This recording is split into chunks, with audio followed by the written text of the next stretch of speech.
Terima kasih kalian sudah klik video ini. Bagi kalian yang ingin ikutan Cerberus Copy Trading, langsung saja klik link deskripsi yang ada di bawah ini dan langsung akan muncul tampilan seperti ini.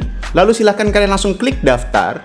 Bagi yang belum punya akun, untuk username itu bebas. Misalkan nama username-nya adalah pemula trading dan jangan lupa untuk di akhir username-nya diberikan @cerberus.com. Jika kalian tidak mengetik cerberus.com, maka akun Anda tidak akan bisa terdaftar. Untuk password silahkan kalian pilihkan sendiri. Untuk nama silahkan bebas. Untuk nomor handphone harus nomor handphone yang aktif karena jantung Cerberus Copy Trading itu ada di dalam nomor handphone. Jika nomor handphone berbeda, maka Cerberus Copy Trading tidak akan berlaku. Untuk kode referral bisa diisi atau bisa dikosongkan. Setelah kalian sudah mengisi semuanya, bisa langsung kalian klik register dan akan muncul tampilan seperti ini. Untuk mengaktifasi Cerberus Copy Trading, bisa langsung kalian WA admin terhadap nomor ini. Dan untuk biayanya adalah 4 juta rupiah untuk member reguler dan 40 juta rupiah untuk member eksklusif. Jika kalian ingin mengetahui simulasi profit tradingnya, langsung bisa kalian klik kalkulator Cerberus, masukkan modal dengan satuan dolar, klik 1000 misalkan, dan untuk jumlah harinya max 365, langsung klik hitung. Setelah itu akan muncul seperti ini dan scroll ke bawah. Nah, di sini adalah total profit bersihnya, yaitu totalnya adalah 3.293. Untuk info lebih lanjut, silahkan WA admin di nomor ini. Selamat menikmati materi di video kali ini.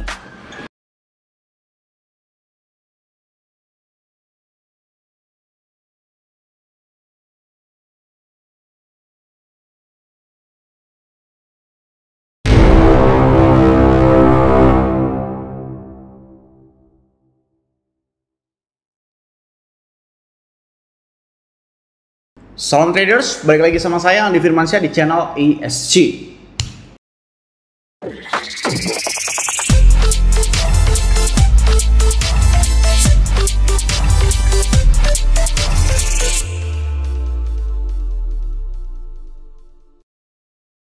Oke.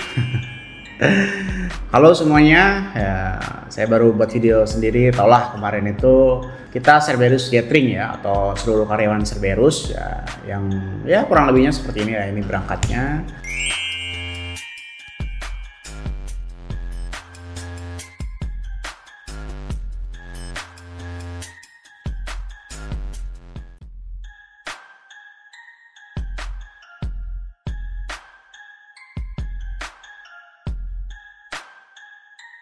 Ini pulangnya.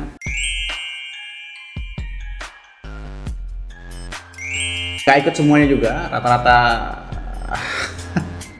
plot twistnya adalah yang gak ikut saya pecatin semuanya sih.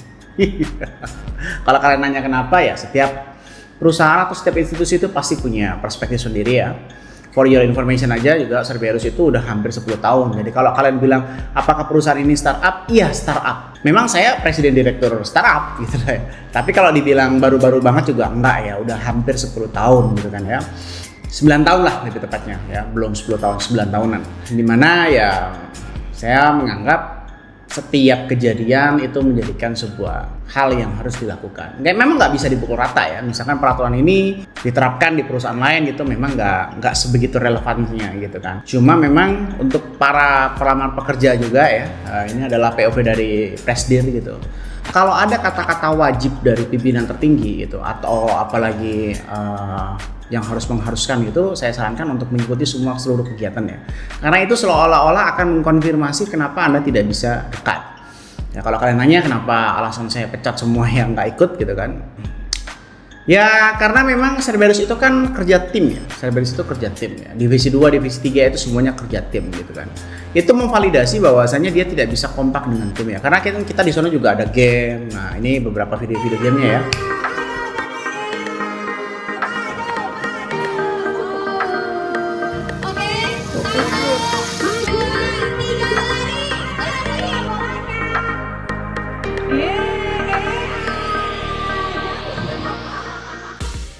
Itulah.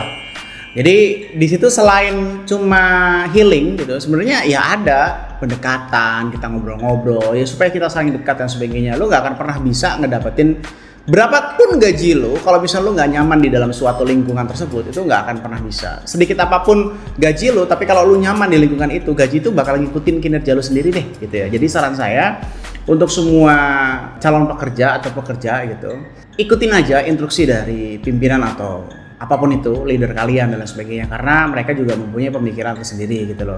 Jangan terlalu idealis kalau masih jadi karyawan. Oh kalau bang, gue punya idealis sendiri. lu ciptain perusahaan lu sendiri aja. Dah, gitu aja ya. Yang seperti kalian tahu bahwasanya kemarin itu di video terakhir itu saya bilang open posisi short dan Bitcoin pasti ke 98.000. Lebih tepatnya di dalam video ini nih, judulnya aja sekitar 99-98 gitu kan. Lalu ada yang komentar, oh gimana kalau hold dan sebagainya. Nah itulah akhirnya kalian dikasih karma kan. Nah ini cuma sampai sekitar 98.133. Nah ini dari sini ya. Ya sekali lagi analisis saya benar kembali.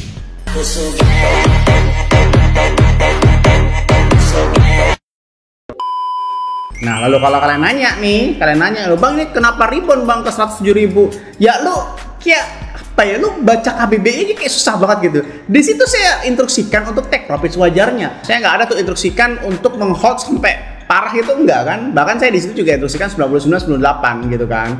Nah kalau kalian maksain untuk itu namanya greedy. Percaya deh sama saya. Apapun fundamentalnya kalau kalian greedy, kalian nggak akan gagal menang ya. Kalian pasti akan gagal menang kalau kalian greedy. Kalau greedy itu nomor 1 ya.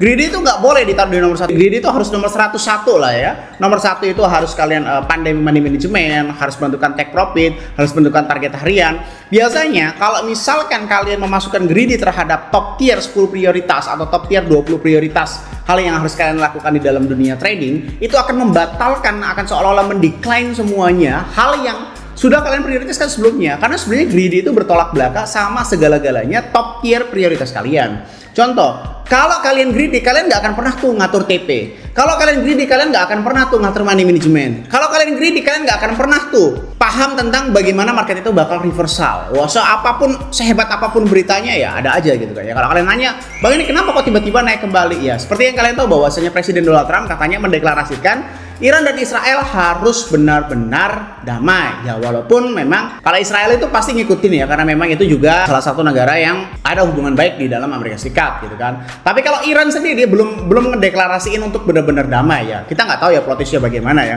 Ini memang plot twist dibalik plot twist, plot twist dibalik plot twist begitu seterusnya. Ya memang kita selalu tergocek-gocek. Itulah kenapa saya menyarankan sekaliber waktu itu tuh benar-benar perang dunia atau calon-calon perang dunia gitu. Saya cuma menargetkan Bitcoin itu bakal under 100.000. Bahkan di judulnya juga ada tuh 99 dan 98. Udah selesai.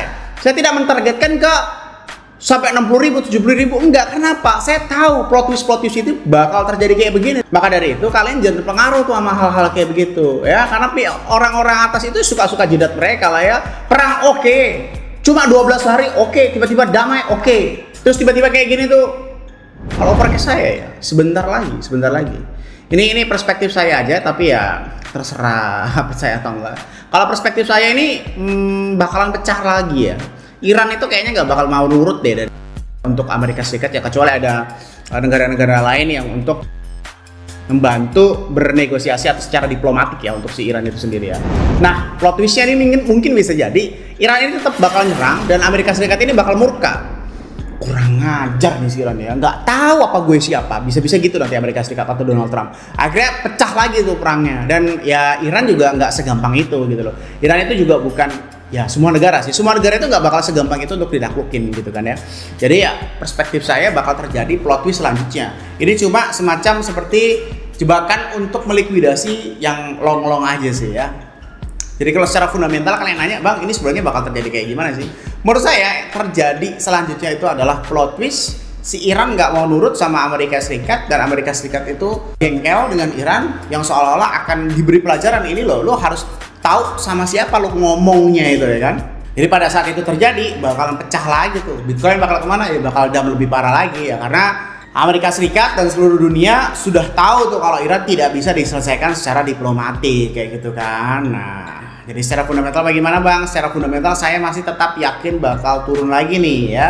Untuk kali ini saya nggak akan buka CoinGlass lah. Analisis fundamental saya tetap ambil open posisi short di area sekitar 107 dan 108. Tetapi tetap jangan lupakan untuk menggunakan money management. Sebagus apapun fundamental, sebagus apapun teknik analytical kalian nggak akan pernah bisa melawan pasar semutlak sepenuhnya. Maka dari itu diperlukan average, maka dari itu diperlukan margin variasi, maka dari itu diperlukan otak yang sehat, maka dari itu dibutuhkan psikologi yang mumpuni. Nah, yang itu menjelaskan bahwasanya Winlet Cerberus kenapa 100% hingga hampir 250 hari ini ya, dan 99% untuk 4 tahun. Bagi kalian yang nggak mau ribet, udah join Cerberus aja bro ya, daripada kalian duitnya sadar gak sih lu mau open posisi long, lu mau open posisi short, terus aja MC. Ya karena itu kalian nggak paham tentang betapa pentingnya money management.